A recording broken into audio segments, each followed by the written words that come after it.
not including anything that, has been revealed to actually have happened because of CIA involvement over the last 60 to 70 years, what is one conspiracy that, has felt super unbelievable that you later discovered was like actually quite real? I mean, you mean outside of, say, like MK Ultra? Yeah. Because that's easy. That's the easy stuff. That's the easy stuff. Yeah, of course, that's the easy stuff. I would say the, introducing of crack cocaine into inner cities was also, well, I guess the problem is that the CIA is involved in all of it. I've set you up to fail here. Yeah. Yeah, that's the problem. Is it's always, if it's real, it's the CIA.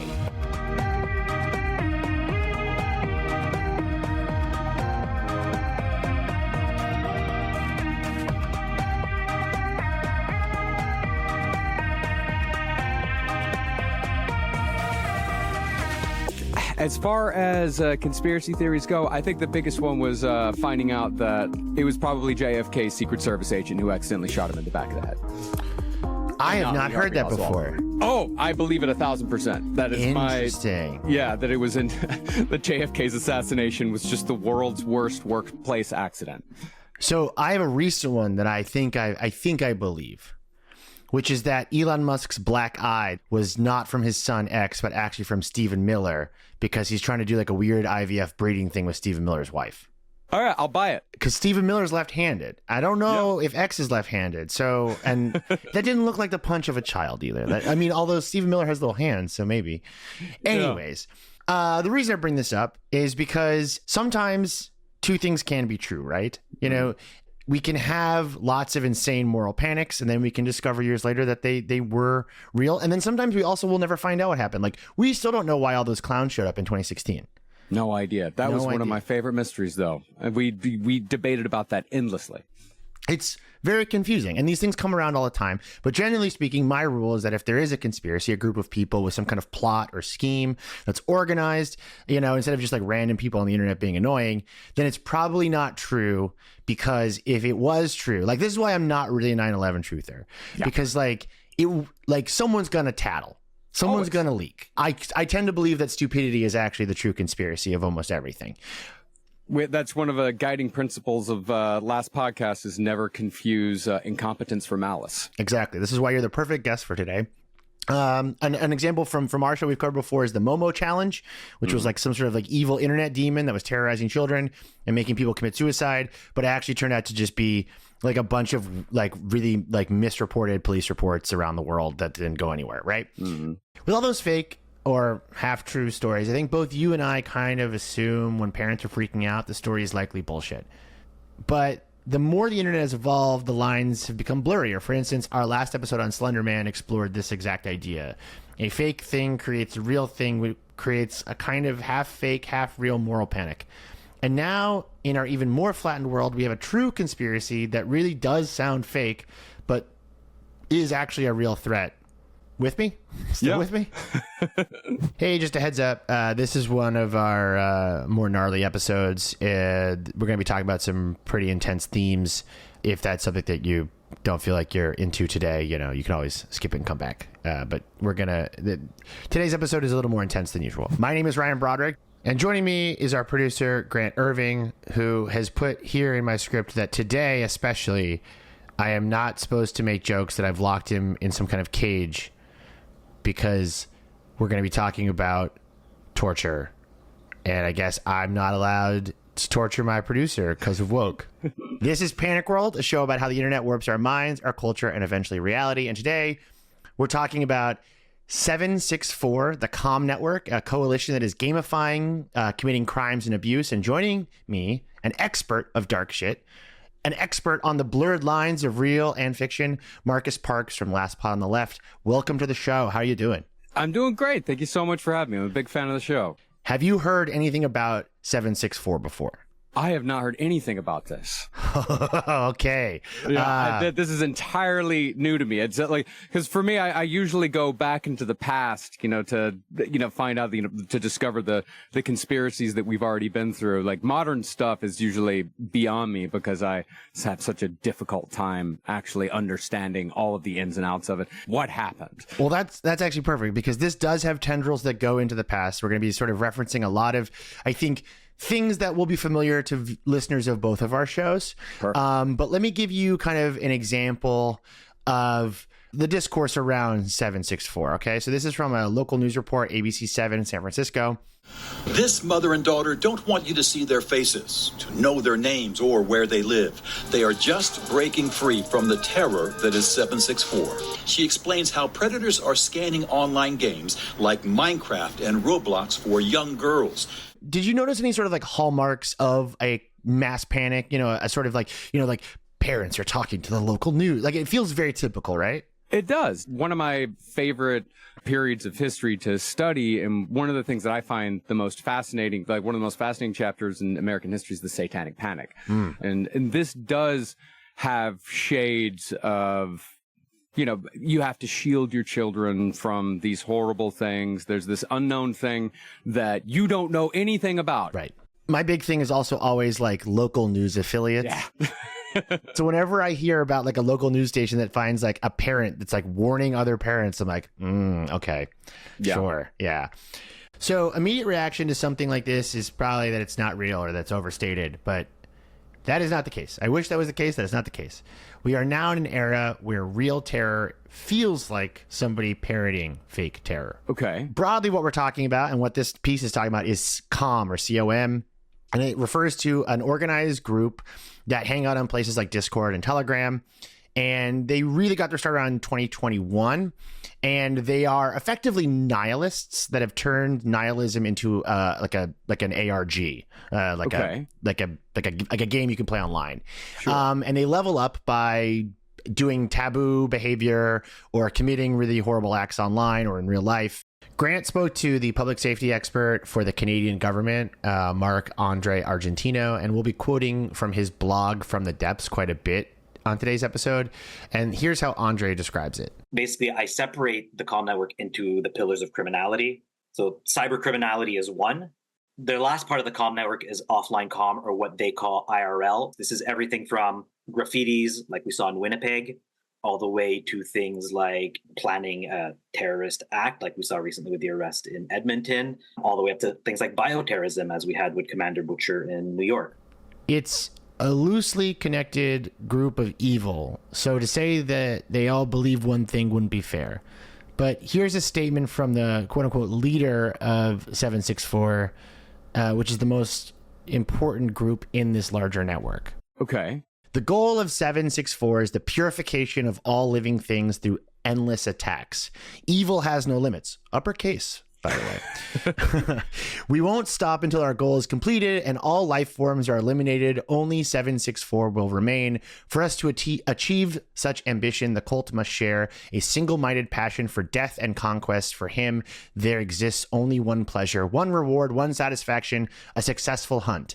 He must be prepared to destroy himself and to destroy with his own hands everything that stands of our goal. This is so boring shit. This shit is so fucking boring. God damn. Well, it's just so generic. Like, there's nothing about this that is original. They sound like Cobra Command.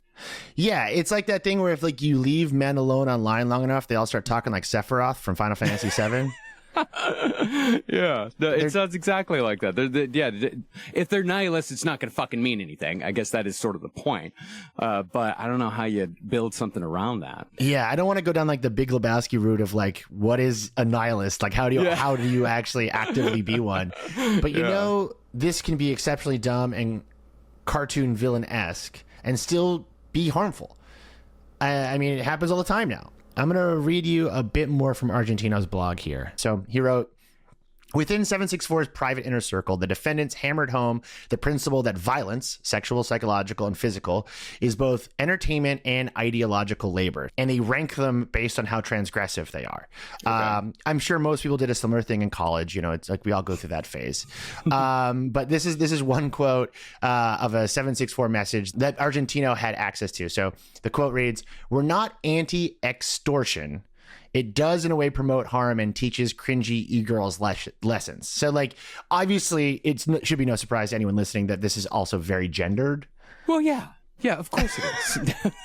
Right. Yeah, that's how it goes on the internet when it comes to shit like this. It does sound like it has like a cult mentality to it, when you have other people telling each other that's fucking awesome over and over again, and you do it in a vacuum enough, and you get the right group of people, or the wrong group of people, as it were, really dark shit can happen. And most of it is bullshit. I mean, most of the moral panics and moral, because that same exact argument has been made by satanic panic people in the past of, like, this is why you can't have metal concerts. This is why you can't, like, I always remember this old man talking about an Ozzy concert, and he's like, it was like watching Nuremberg. Like, I don't think you can put an Ozzy concert on par with Nuremberg. But when it comes to the internet, and when it comes to where we're at today with internet culture, like we're in the middle of rewriting the rules of what, of what the world is right now, what humanity is, how it works. Like, that's part of why I love this show, is that's what I'm, and your newsletters, like, that's what I'm fascinated in. But I do believe that when the history books look back on this time period, it's going to be fucking insane, because I do think the two most important things are going to be 4chan and the WWE. Which are effectively the same thing, I think, at a certain point. I always like laugh about like the danger around like metal shows, where it's like what people imagine is like some sort of like dark, evil energy, and what is actually happening is like that photo of that guy pissing into his own mouth in the middle of the mosh pit. Like that's what's actually happening. I'm a big advocate for net neutrality, but I do think we need a carve out for like what I would call masculinity lifeguards. So like if you have like 10 or more men in one space online, there has to be someone in there that's like, you guys like can't go like full extremists. Like you gotta like calm down and like watch an episode of Sex and the City or something. Like chill out for a second. But back to a story that has absolutely no chill whatsoever. Let's really get a sense of how horrible this all is. Last year, Attorney General Matt Olson for the National Security Division did like a press conference about this group, and he had a line that was, it's not premised on the idea of child pornography, which, answers a lot of questions. It's not premised on the idea of child pornography. Should answer. Yeah. But I should note there is absolutely like a non-consensual, like sexual abuse material aspect here, especially one involving minors, obviously. Yeah. If they're looking for the biggest transgressions, then that's always, I guess, taking a page out of Marquis de Sade here. Yeah, exactly. So the statement from Olson continues, and it says, it's premised on the idea of collapsing society, and they do it through animal cruelty, and they do it through swatting and sextortion. So this sounds like satanic panic shit. It sounds fake. And when a government official is saying, this group of people online want to destroy the world, they're gonna do horrible stuff, I think it is pretty reflexive to just roll your eyes at that kind of thing. Sure. Yeah. And the institutions have had a history of overcorrecting when it comes to this sort of thing. Of course, I mean, there were people back in the 80s who were, quote unquote, killing in the name of Satan. You did have Richard Ramirez, who was genuinely scary, genuinely terrified. You had a man who would go out and, carve out the eyes of old ladies and leave them on the dresser because he knew it would freak people out. And he shows up in court with a pentagram on his hand. But the thing is about the satanic killers is that, throughout all of my research, there was about 3, maybe 4. Sure. But when you kind of flip side that to the number of serial killers who murdered in the name of God or in the name of Jesus, that number skyrockets. It's dozens upon dozens upon dozens. Gary Ridgway, like the Green River Killer. Some of this stuff does come partly from projection, and it does come partly from, we know that the world is fucked up. We know that the world is chaotic. And especially like now, once this does hit a moral panic, if it does hit a moral panic, the very same people that are causing all of the chaos in this world right now are the very same people that are going to be calling for stricter laws, that are going to be calling for people to be arrested. They're going to be calling for investigations. Those people, I think, are just going to make things far worse, just because it's just how they do it. Yeah. It's how it's always gone. It's just, and that's just the pattern over and over. We came across this a bunch in our early episodes where you'd have something like the Blue Whale Challenge in Russia, which was like a suicide game, or you'd have something like the Tide Pod Challenge or the NyQuil Challenge, right? And there would be this hysteria element to it. And then there would be like an ironic component to it where people are engaging with it because they're seeing it and the institutions are warning about it. And then like it becomes like a purple monkey dishwasher thing where people like can't tell what's real and what's not anymore. And that is like obviously an important dimension to anything like this, which is that like, especially now in the age of the internet, like public messaging is sort of broken, like possibly forever. Yeah. And as a result, this has been covered well and responsibly, and it's still under the radar. Wired writes about sort of the beginnings of the warnings about this, right? And they write, it sounds like a cheap true crime conspiracy. An international network of predators steeped in Satanism lure children from seemingly harmless online platforms like Discord, Minecraft, and Roblox and extort them to sexually exploit and grievously harm themselves. Some victims are even pushed to suicide, except it's true. And it gets even more silly, but also worse at the same time because the groups... It always does. Yeah. It sounds somewhat like QAnon, you know, like that same sort of idea where Not there's dissimilar. no... Yeah, there's no centralized... Like, it didn't necessarily come from any one person or... Like, it just sort of builds upon itself, taking, you know, from various... You know, it sounds like taking from various pop culture references, just like QAnon took from, you know, every conspiracy theory from the last, you know... exactly. 200 years. It's like QAnon in the sense of blended lore, but I feel like it's more broken down into like different high school cliques. Grant spoke with Argentino about how they organize themselves and thus sort of radicalize within each other. In the case of one individual who was convinced by a group to go out and commit a murder, that individual was subsequently turned into law enforcement by the people who had convinced them to do this as a part of the recruitment process. It's like, no, like, all right, he did it, cool. Let's fed him, and then let's move on to the next. So there's no plan for like future building and growth. It is really about the destruction and chaos in the immediate. No, it's high school. It's like high school. It's high school for destruction. It's like, it's actually very easy to think about if you just think about it as like who's cool in the clique in this moment. You have the cool kids table. That's like, you know, that's 764. Everyone wants to reach that epitome. Every other table is going to have their brands. You're going to be entities of the table, right? I had to play on the team to be part of the jock table. I had to play Magic Card to go with the geeks.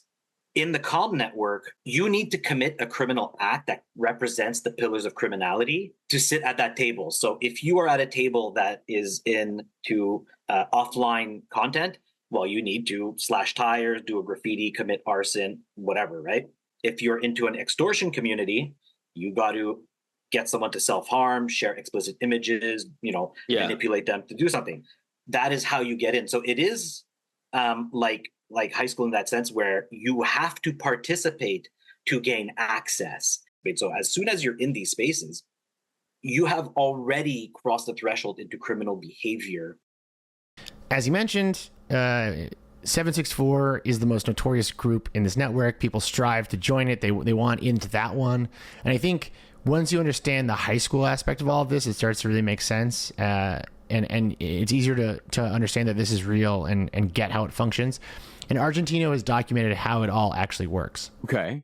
Argentino writes, the veteran was bragging about a car he set on fire and recorded in order to gain access to the Inferno cell, which I suppose is a cell for arson specifically.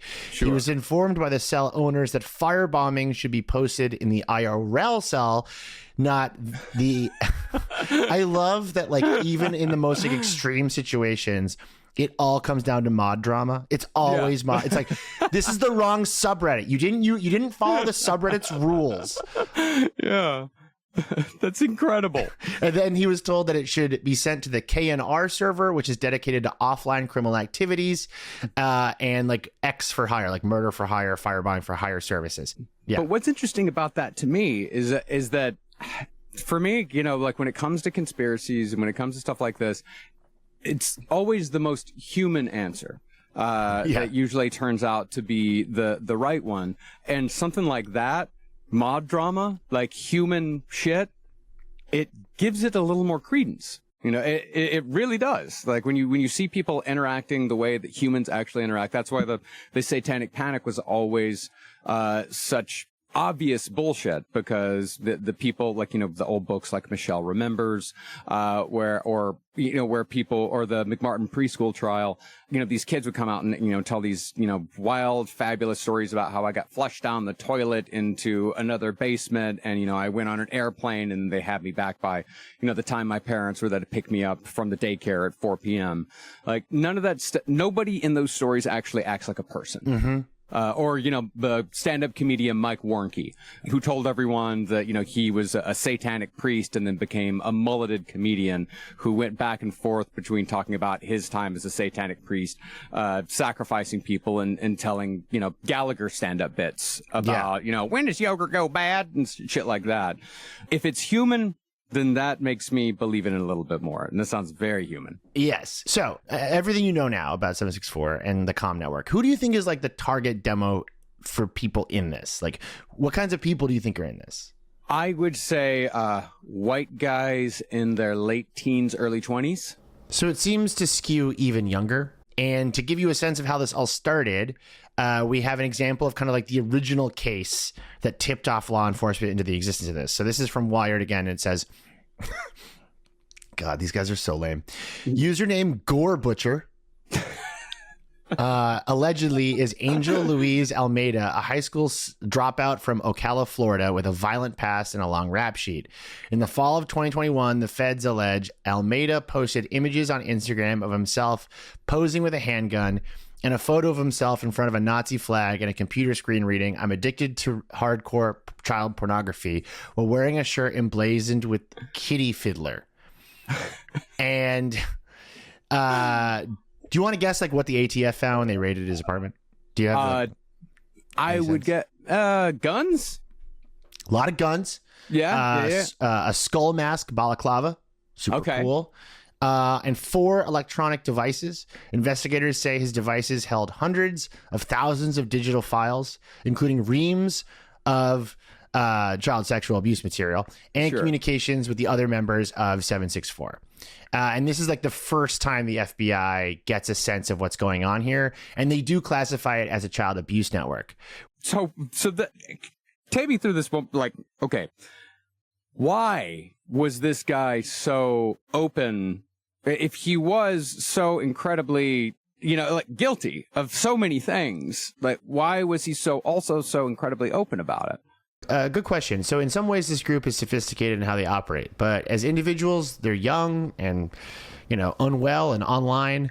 He was in his early 20s. He was harming people. But I think you can see those posts as a cry for help, or at least a level of mental illness where, he can't think through what he's posting. And that brings us to the mastermind that started 764. Let's start with you just taking a look at a picture of him. Jesus Christ. Yeah, this is the founder of 764 that you're looking at right now. It's like a human moon pie. He looks like if Paddington Bear was a boy. Yeah, he's got that mop of red hair atop his head, quite chubby. He actually is far more clean cut than I imagined. Like that's incredible. So this is Brad. And he looks, how old is this guy? Like, he looks like 15, 16 years old. So yeah, here's what you got to know about this Renaissance painting of an angel. The idyllic image of this comes from the Washington Post. The idyllic image of Bradley Cadenhead. Fucking Cadenhead. Cadenhead's close-knit family began to unravel when he was 10. His mother moved out that year in 2016 when, quote unquote, "my mom moved out, it affected me," Cadenhead told probation officers. Cadenhead began cutting himself, he said. And then everything I'm about to say is going to be very predictable, I think. He claims that he started looking at porn very early. He was bullied. He started reading about mass shootings and thinking about committing mass shootings. He was hospitalized. That didn't seem to help. And then he stopped going to school around 9th grade. So the Washington Post article reads, he became fascinated with videos of torture images he was exposed to while playing the online video game Minecraft. He said he looked at the images for shock value, quote unquote, the kid never left the house after dropping out. Stephenville Police Captain Jeremy Lanier said his room and his bathroom were his entire existence. I mean, that nothing weird with that. Like I live like that. The same month he dropped out of school, and then Caden Head started his first 764 chat room. And if you're wondering why we've been calling it 764, that is his area code. Yeah. He started posting gore, self-harm, animal abuse, child sexual abuse material. He kept getting reported to Discord and having to make new accounts. And he wrote on May 10th under the screen name Felix0744 in a server called Feds. He wrote, I'm device banned from almost every email service. I've been through 400 Felix accounts, 100 fake accounts for Discord, banned on Roblox twice. I've already been reported to the FBI 15 times and they haven't done shit. Although weirdly, he like bleeped out shit. I don't know. It doesn't matter. Yeah. And then lastly here, when the police showed up with a search warrant on the afternoon of August 25th, 2021, Lanier said Caden had emerged from the apartment, his hair disheveled, inside his room, which Lanier said reeked of body odor. Man, if the cops are arresting you and they're like roasting you about your body odor being so bad it made the room stink, like, I don't know. You got to give up, dude. Like, you got to give it up. Yeah. No, it's over, man. It's absolutely. So he started. So it all comes from this little guy boy. or this kid. I mean, so how old was he when he was arrested? Grant, do we have an age for when he was arrested? I mean, was he still a minor? He should have been going into 10th grade. Yeah. 10th. Yeah. So in March 2023, he pleaded guilty to possessing child pornography, and he was 19 years old, but he was sentenced to 80 years in prison. Jesus. And so when they arrested him years ago, he was still a minor. Like he started this at around 15. Right. So to get the timeline there, yeah. That's incredible. Two last stray things here before we move into the break. So, because I do think this is important for kind of understanding the like irony quotient at play here. Mm-hmm. So Caden had told probation officers that he had no actual interest in child pornography. Like it was, which I mean, was it academic? He said that he used it to recruit predators to his group and to control and intimidate people. Now, I'm like willing to take that with a grain of salt and say like, I don't know, man, you had a lot of child pornography on your laptop for somebody who like didn't care about child pornography. But I will say, we did an episode a couple months ago about like red rooms and like hitman for hire sites and stuff. Yeah. And if you spend time on like what's called the dark web, child sexual abuse material can be used as a currency or as leverage. It is a thing that people in the more nefarious corners of the internet use, you know? Of course. And last thing that really thematically gets at the heart of the issue. Bobby Stidham, the Erith County's director of community supervision and corrections, told the judge that Caden Head's online persona was no less dangerous than a predator on the street. I don't know if he knows where the internet ends and real life begins. And after the break, we're going to be talking about sort of how what Caden had built started to spread, and like why these groups are now almost impossible to knock down. And we're going to talk about that right after a word from our sponsors. Whoever they are, they're probably really pissed to be on this episode, and I apologize. Hey, man, last podcast, we've been doing it for years.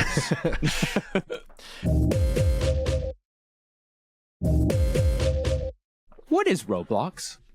Roblox is like Minecraft if Minecraft was a casino.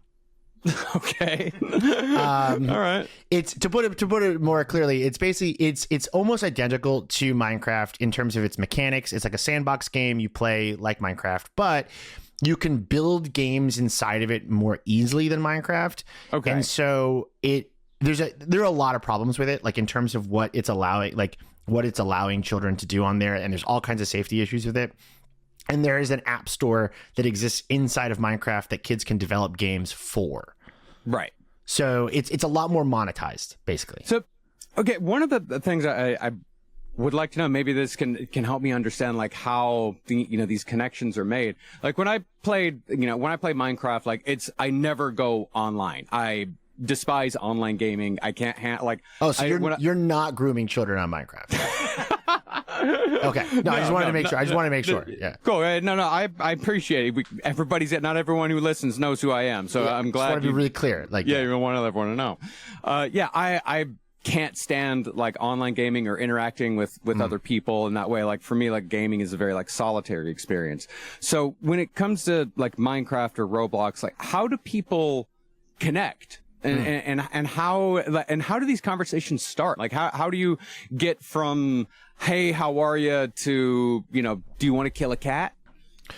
I think you just lead with the cat thing. No, so I can tell you this. So I had some experience reporting on a Minecraft influencer years ago, and it took me 2 or 3 years to finally get like the proof that he was grooming kids on Minecraft and connecting with them. And so I learned a lot about the process through like talking to his victims and sort of doing the reporting there. And the way it works is like you play Minecraft by yourself, or you play it with other people you might know in real life, or maybe you go into a Discord that you find on like the Minecraft subreddit and you meet people there. But one of the easiest ways to sort of find people is to stream yourself doing it. Okay. So like this isn't even just true for Predators. This is also just true for like the vast universe of like Minecraft celebrities, like the Dream SMP. They will stream themselves playing, put it on Twitch or put it on, you know, YouTube or whatever. Then they might advertise a Discord in the chat of that platform, move people there. So what you're doing is you're just moving people to more and more private spaces. Okay. And that's not even true of just Minecraft. That's kind of how almost all online radicalization eventually goes. Like you're broadcasting as a way to capture people, and then you want to just take them to a more quiet place to be like, have you heard about the 14 words? You know, like that seems to be most people's vector for this stuff. Okay. That makes a lot of sense. I mean, it's how it's always worked. Yeah. I mean, it's the same in real life to a degree as well, right? Like, eventually like you're on the compound. Yeah, a lot of like Nazi punk bands used to do that. They like they try to sneak into a festival, and then they try to convince you to do whatever. So you are an expert in all things dark and occult. What would you say makes this different from like random 4chan bullshit that you've come across? Well, most of that stuff, you know, it's all talk, you know, but the problem is that, you know, all talk ceased to mean anything many years ago, because, you know, what you said earlier about the judge, you know, saying that he doesn't know where real life ends and the internet begins, or vice versa. That judge doesn't understand that those two things, they are the same thing. Right. In 2025. Like there is, you know, a 4chan, you know, we started with the 4chan post and we ended at January 6th. Like I said earlier, like the rules have changed. Like you don't know what is real. You don't know when those things are going to start jumping into, I guess, like actual violent territory when it comes to actually like committing violence, like one person against another.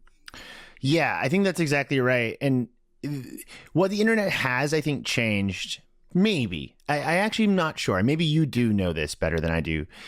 I think the role of like irony or abstraction has changed.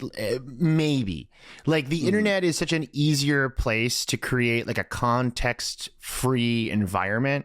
You can create like a game structure and sort of, I think it's sometimes easier to not think about the real life implications of what you're saying or what you're doing or what you're engaging with. But then I also think like maybe you can achieve that in real life just as easily, like pre-internet too.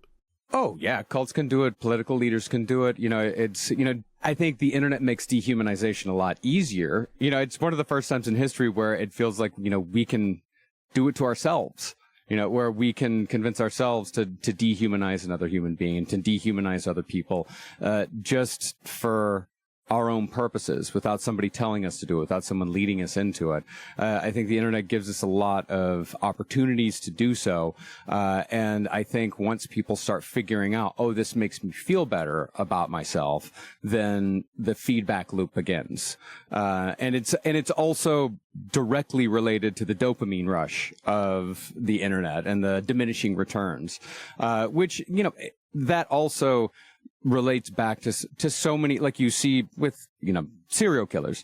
You know, you see it, you know, with these people, you know, they may have a year between their first kill and their second. And then it starts to be where they have to kill every, some guys are killing 2-3 times a week. I'm like that with ordering Taco Bell. Yeah. It just, the timeline speeds up. The timeline speeds up. You get the diminishing return on doing that terrible thing. Yeah. The cheesy gordita crunch doesn't hit as hard the second or third time. Yeah, no, that's exactly right. It really doesn't, man. And then you got to get that, I'll just add a bean and cheese. I'll just get extra red sauce. Yeah, exactly. But it doesn't do it. There. Yeah. Well, it just doesn't do it. So Argentino in his blog about 764 kind of touches on this as well. The heinous and traumatic acts are done simply for the lulz, for administrative privileges in a chat or server. Once again, mod drama, classic.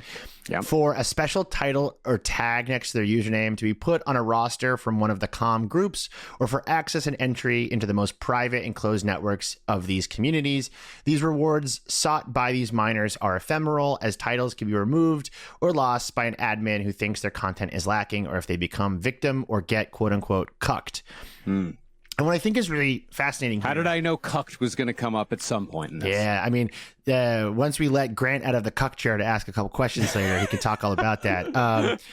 No, so what I think is really fascinating here, though, is when I started covering, I guess what you would call like digital extremism or online radicalization like 10, 15 years ago, the assumption was that eventually we would solve it. And then we would come up with new problems, because the world keeps turning. But this group is such a fascinating example of like the post 4chan world, where the lines between like an incel and a violent troll and a white supremacist, which were very distinct when they first appeared. They were different boards on 4chan.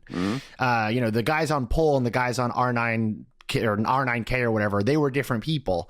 Yeah. But for the next generation coming up, the Roblox Minecraft generation, the Gen Z, Gen Alpha even, those things have all flattened down into just like a soup of online misery. It's such a natural extension of where we were headed 10, 15 years ago that it like depresses me that it just like is this obvious in hindsight that we were headed here. It's really difficult to see where culture is going nowadays. We've never seen anything like this. Like we've never seen like another podcast besides last. I also do a music history podcast. This guy's got 2 podcasts. Oh yeah, baby. Oh yeah, man. But it's a music history podcast. It's called No Dogs in Space. Where we look at like the history of a band, and we, also look at like the cultural context of that band, the things that were happening around them at the time that informed their music. In 1973, they talk about 1968 like we talk about 1945. Like they talk about it like it happened a million years ago. Sure. And they talk about culture as this ever evolving thing. And I can't remember the last time we as a culture talked about moving towards something and talked about the evolution of anything. 2025 feels exactly the same as 2015 culturally, at least to me. It's all become a blur. I don't know if that's, I sometimes wonder if it's just because, I'm 42 years old. No, it can't be that we're both older. I think it's not that. I do agree with you, though. I do agree with you. When you combine like this sort of insane, like internet culture that we have, that the way the world has totally flattened out. Like when all of these things come together, you do wonder, like how. And I know that's the central question that you have. How do we fix this? Like, how do we get out of this? We need a new video game is what we need. No, we already fucking blew through Elden Ring, and now they bring it back, and now I gotta play with other people to play Elden Ring now? Play a From Software game? No. We just need more video games. The business model that both Minecraft, but to a larger extent Roblox, but definitely social platforms like Facebook or Instagram or whatever, all thrive on is one of digitally replacing something in real life. And it's interaction, it's social interaction. And we talked earlier in the episode about the dehumanization that is inherent there.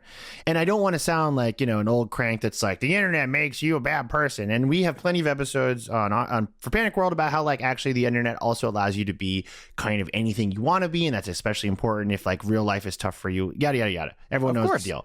But we need to actually humanize and understand the consequences of this new sort of gamified terrorism, gamified, horror online. It's important to keep in mind that we are largely talking about teens victimizing other teenagers or people in their early 20s, preying on people who are only a couple years younger than them. And so this is from a CBC documentary. My name is Trinity. I was 14 when I was groomed by members of 764, and I was exploited for 3 years. It just became so painful. I didn't feel real. I didn't feel like a human being. She goes on to say, I met these people on accident. One of my friends was showing me these gore videos on Discord, invited me to one of them, and then I ended up talking in these servers. Now, I should say, anyone listening, if someone's showing you gore videos, don't join a Discord for that. No. Just don't do that. Anyone that wants to sit in a Discord and talk about gore content is weird. That's a weird thing to do. I grew up in the age of rotten.com, and I never once thought I want to join a chat room to talk about what I just saw on rotten.com. That never occurred to me. Obviously, which is not to say that we should blame the victims, whose morbid curiosity helped them go deeper and deeper into these worlds. Sure. She says she was love bombed, convinced to provide blackmail material, and they kept giving her escalating tasks like cutting usernames into herself, which is interesting because on the Blue Whale episode we did, that was a fake thing. So where do you think the adults were in all of this? The adults as in moderators, parents, that sort of thing? Literally anyone who could have done anything here to stop this from happening. I mean, this just... Everything about this just screams loneliness. Yeah. Everything about this screams abandonment. Everything. This does not seem like, nobody's watching any of these kids. Yeah, but that's not always the case. More disturbingly, Trinity's mom was trying to help. She would say, I need my phone back. They love me. If I'm not on the internet, they're going to tell everybody. They're going to show everybody. You have to give it back to me. What would happen when you took away the phone or turn off the Wi-Fi? She would break through drywall to get to me. She would get violent. She would start screaming and drooling and throwing herself on the floor, banging her head on the walls, scratching herself, pulling her hair out. Yeah, it's a nightmare for both of them. Trinity's mom said she slept with the door locked and with all the animals in with her, like all the pets. The police were not very helpful. Yeah. Obviously. Yeah, duh. And this did reach a breaking point. By July 2021, they pushed Trinity to try and kill herself on stream. I live streamed for everybody in a Discord of me taking a blood bath and scorching hot water. When she was in the bathtub, I was pounding on the door for her to come out. After this, they got her to a hospital, thank God. She met with the National Canadian Police, like a special unit that specializes in this. They took her devices, but they couldn't figure out who she was talking to. Mm-hmm. They did later arrest her worst abuser. When they were arrested, they asked him why he did this. And according to the arresting officer, he said, I like the blood. And he got 7 years in prison. After the arrest, she met with the FBI and helped them. This whole situation is giving me power back. I felt like I lost a piece of myself to this. It's a good end to this. And people listening, if they want to hear more about this, you should watch the CBC documentary. It's very good. She's moved into her own apartment. She's moving on with her life. She's, growing up semi-normally now. But it's easy to see that a young person in Trinity's position could take her life or be traumatized indefinitely. Like when you really start fucking with someone's emotions and you really, and especially when they're younger, this just seems like pure, emotional, this is just scrambling up somebody's emotions, and that can really fuck up a person. Yeah, I think part of it, like one of the dimensions at play here is that this is happening across platforms that are created specifically for you to use them more, even if they're negative. It's a dimension that I don't see spoken a lot about when we talk about kind of abuse cycles online, where it's you might be engaging with really bad content. Yeah. But the platform you're doing it on is programmed literally to make sure that you keep logging in every day to engage with that bad content. Yeah. And feeling like that matters. And I can see, we're talking about people who are 14, 15, 16 years old, which means they've never even known a world without that stuff. Yeah. It's never even existed. So I could see how that could really scramble your incentives or like your point of view or your perspective, which brings us to the other side of the coin, the abuser. Mm-hmm. This is from a Washington Post story. Samuel Hervey, a 25-year-old in the throes of a severe mental health crisis, a Minnesota native, stepped into the frame of the live video stream. He sat down cross-legged and emptied a plastic bottle filled with gasoline onto his head and his clothing, then lit a flame. Among those watching the November 21 live stream was a 15-year-old girl in an Eastern European city who had spent much of the previous week in close contact with Hervey, urging him to take his own life on camera. I was getting my big break, she recalled, thinking during Hervey's suicide. It was a competition of who could do the worst thing, so obviously I felt very cool. When the Post spoke to that young woman, she was now 18. She is only referred to in the story by her screen name, which was FMLK. And she said, I feel very bad for what I did even now. It's something that happened when I was in a bad space. I feel like this thing is going to haunt me for the rest of my life, as it should. Yeah. So let me give you a bit more background. It really paints the picture of how these groups work. FMLK's victim, Hervey, was in a mental health crisis and went online. That same day, Hervey created a chat room referred to as a server on Discord dedicated to his suicide. He named it An Hero Tempest. Do you know the term An Hero? Of course. No, I was on 4chan way back in the day. I'm well familiar with Mitchell. Yeah. So most of the users told him not to do it, but FMLK reached out to convince him to actually do it. And it was a way to gain clout in 764. I think it is really like a big part of this is feeling like it matters. Yeah. A lot of these people are looking for purpose. They're looking for something to do. They're looking for some way to feel like they're a part of it. Like it's getting attention. It's getting notoriety. It's getting status. Even if it is just a fucking badge, even if it is just, something that's next to your username, even if it is just being a mod, status is status. The humans still crave the same things today that we craved, 5,000 years ago. Our brains really haven't changed that much. We just are now in this situation where, our brains haven't caught up to where we are. Like I always love the mea culpa from an internet utopianist that it was from an article maybe 4 or 5 years ago, where this guy had spent the 90s telling everyone that the internet was going to change the world, that it was going to bring us together, that it was going to make everything so much better. And he came out and said, I'm sorry, I was wrong. Good. I said, he said, I was so fucking wrong. I can't believe how wrong I was. You really shit the bed on that one. Yeah. This is where the prediction ends up. During hours of interviews at a coffee shop and in a restaurant, she was at times nervous, but spoke matter-of-factly. This is from the Washington Post story. As she described her entry into the dark online community, it began in 2019, she said, when at age 13, she was scouring social media for gory pictures and videos. She joined chat rooms and on Discord and Telegram for a group that called itself Cult with a V. Mm-hmm. A 764 predecessor whose members posted graphic images of self-harm and child pornography. At the time, she said she was trying to belong. She had no friends at her school and felt like an outcast. I thought they were edgy. I wanted them to like me. And she's really like the worst case, humanly possible of a thing that happens to all of us. She realized that wasn't the clique or the group that she wanted to be a part of. She started the 10th grade at a new school that fall. She made new friends, and she came to see the online groups in a different light. I realized those people are scum, she told the Post. I realized that if I keep doing that, my life was not going to be good. And what this is so illustrative of is the breakdown between like seeking out like goth or edgy or dark fictional material and the internet sort of being a repository of the real thing. And it's like when I was a mentally ill teenager, I, sought out really dark themes and spooky stuff and heavy music.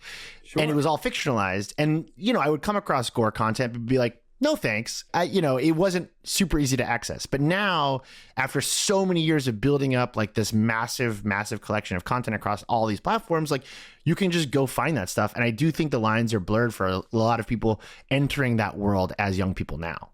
Man, we are in the wild fucking West right now. like, and trying to figure out like what this stuff is really doing to us. It sometimes feels like we're in the time period of like lead gasoline. Yeah. Do you know the lead gasoline theory? I do. I believe it. It's one I believe, actually. That lead gasoline basically led to like what Gen X like being like conservative, essentially. Is that the way you're talking about? Well, no. Well, it is partly that, but it is. It's more with the boomers, and it's more with violence, and just throughout the years, you could see in countries, and you saw this like not just America, but you could see it in country after country, where like the rise of the use of leaded gasoline, like the more leaded gasoline was used, you saw a line a few years later of crime, like just skyrocketing. Right. So like, the serial kill, like they asked, like, well, why aren't there as many serial killers around, today as there were like in the 70s and 80s?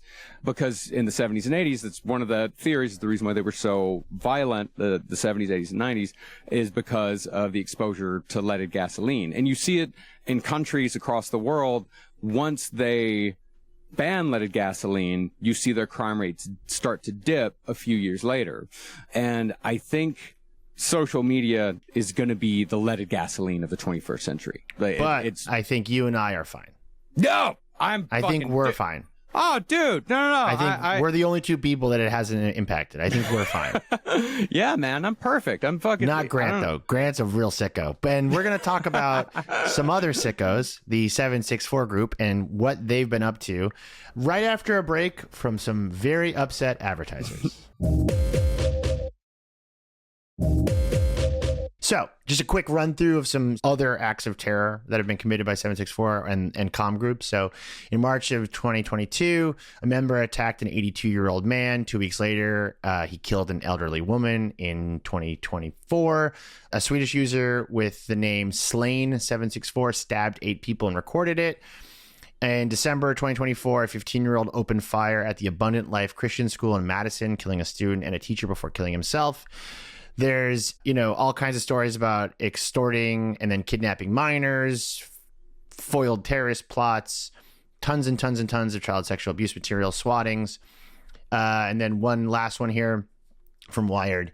The nonprofit National Center for Missing and Exploited Children received hundreds of reports of minors extorted into hurting themselves in 2023.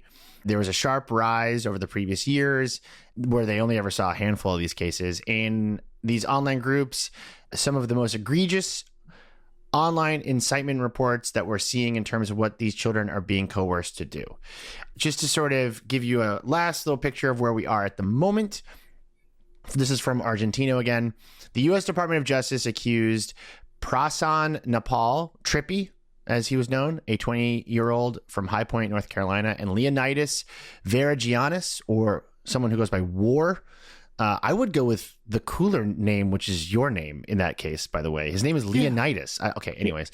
Who is a U.S. citizen in Thessaloniki, Greece. Kids don't always make the best decisions when it comes to like online. When I was 14, I like to go by Doomhammer online. I mean, that's sick. I went by Rayman, which is not good. Well, I went between Doomhammer and Alien Pirate. So okay, those are both very good. Wow. Yeah, so these two were accused of being leaders of and playing key roles in running 764 from late 2020 until March 2025. A complaint filed in Washington, D.C. In April 2025 charges both men with operating a child exploitation enterprise. Each faces one count of child exploitation under a charge that carries a potential life sentence. And here's some last bad news for you from Wired in 2025. In the face of international law enforcement pressure, dozens of prosecutions, and worldwide disrepute, the network of young sadists, misanthropes, child predators, and extortionists known as COM or 764 has not shrunk away into obscurity. Rather, its members have progressed from online extortion and crimes related to child sexual abuse material to real-world violence. So we're talking about knifings, killings, firebombings, drive-by shootings, school shootings, and murder-for-hire plots across Europe, North America. They've all been connected to a splinter group called No Lives Matter. This is not the same thing as what was connected to the IVF bombing. Yeah. But it's not because these things are all, I think, based around a very modern sense of nihilism. It is all kind of ballooning out and flattening and spreading in a million directions the way this stuff always does. So how is this story not massive? Is it just that it's too hard to explain? Because that is sometimes what we've run into, is like when we come across like a story that's, just from history that you get like, well, everybody should know about this. How does everyone not know about this? Sometimes it just does come down to it's difficult to get people to pay attention. So, yeah, I think there's a couple things at play. One, it took a lot of time for incels to be taken seriously as a terror group. It really took like Elliot Rodger doing something quite big for that to because they were around, obviously. I also think that this group, there's not that many of them, so they can have a big impact while still being relatively tiny. Andre told us that in 764 there's roughly a dozen named members and 3 times that many recruits and about 17,000 unique accounts. Okay. So this is a very cynical take here, but I think that this group is not going for scale in the way that we're used to internet-inspired terrorism. It's honestly very anti-millennial in that way. Like, they're not going for a massive bombing or a huge spree shooting. Sure. I would guess there's probably a fear. I mean, I even feel it now, like doing this episode, about telling people about this. Because I felt that way about Kiwi Farms. Like, sure. I was like, I don't actually think normal people need to know about this until, like, you can't anymore and you have to tell them. But like, I don't know. It also just sounds fake. It does. It sounds like a bunch of Joker henchmen without the Joker, where they're just sort of agents of chaos. And sometimes, and that is terrifying. It's terrifying to think about. It's terrifying to talk about. Can I throw out just one thing to add to this? You can come out of your cage now. Yeah. Thank God. This just seemed like a specific episode where it felt very inappropriate to make cage jokes, but fine. Sure. I'm part of 764 now. I'm in. I want to get the flare on my Telegram username. One, I think that there's a problem where it sounds silly and we're so quick to be like, that is a moral panic. That is bait. Yes. That there's an immediate dismissal because everything is a flat circle. So all these kids are just playing off of things and yes-anding things that were fake and making them real. Mm-hmm. And 2, I think that it doesn't have a political ideology. Sure. If this was, obviously there's lots of swastikas and there's people who identify as neo-Nazis within 764, but they are not doing this in the name of Hitler. Sure. And if it was in the name of Hitler and if this fell within left-right politics, it could then be packaged in a way we understand. Mm-hmm. And now it exists in a new age of terrorism where it doesn't work that way. This is very important, and it's becoming more important because accelerationist violence is increasing. We are not ready as a society, as a country. Law enforcement is not ready. And when I talk to people who are extremism researchers, when I talk to like consultants who deal with the FBI, I have friends who do that work. They're like, the number one thing that we are screaming at the FBI, screaming at law enforcement agencies to understand is that nihilistic accelerationist violence is going to be the domestic terror of the future. It is right wing. It is far right. It is connected to all of the other things. Yeah. But the branding is so different and so new that like we are not, like, the media cannot figure it out. Like, they have no idea how to deal with it.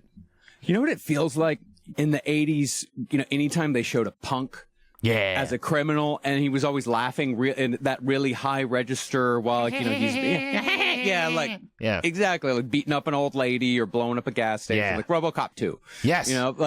Yes. It feels like that's what's happening now. Like that because that was never real. That didn't exist back then. That was a conservative fever dream. And maybe there is something about wanting to stay a little bit detached, where you say, like, we don't want to say that it's a moral panic. We don't want to be, lumped in with any of that. We don't want to come out and say, like, hey, maybe we should be thinking about these kids. Like even saying it feels a little goofy. It does feel goofy. You mentioned the Joker earlier, but it's very similar to the Jokers, the gang from Batman Beyond that took the Joker's mantle and turned it into a biker gang. Yeah. They killed Terry McGinnis's parents in the first episode, and he becomes Batman because of it. Wow. No, but a decentralized domestic terrorism, global terrorism. I mean, we've had versions of this forever. Like ISIS is the kind of the blueprint, but ISIS was ideological. Yeah. And we are not really prepared to think about the lack of ideology as an ideology, even though it has to be. Well, I mean, what the fuck do you call the mass shootings that we've had, over the last 20 years? Like, was there any ideology behind, did Sung Cho have an ideology? No, he had Richard McBeef. There was no ideology, even going as far back as Columbine. There was no ideology. Adam Lanza had no ideology. A lot of them, there's fucking nothing behind it. Yeah. So we've been living in it. Like that's the funny thing about it, is that we've been living in this reality for a very long time now. It just seems like now they're starting to organize. We've open sourced it. We've created we've made it scalable. Yeah. You can kind of feel a collective disappointment in media whenever there's a mass casualty event and then it doesn't fall into an ideological thing that is politically advantageous. Oh yeah. It's like, we're waiting for the manifesto, and then if the manifesto's weird, it just becomes less interesting to talk about as seen on punditry level, which is like a problem. No, but I can tell you why, which is like in the 2010s when these things were like post Sandy Hook, like that period after Sandy Hook, there was first a desire to find out who these people were and find their social media history and publish it. That was like wave one of like the digital media mass shooting playbook.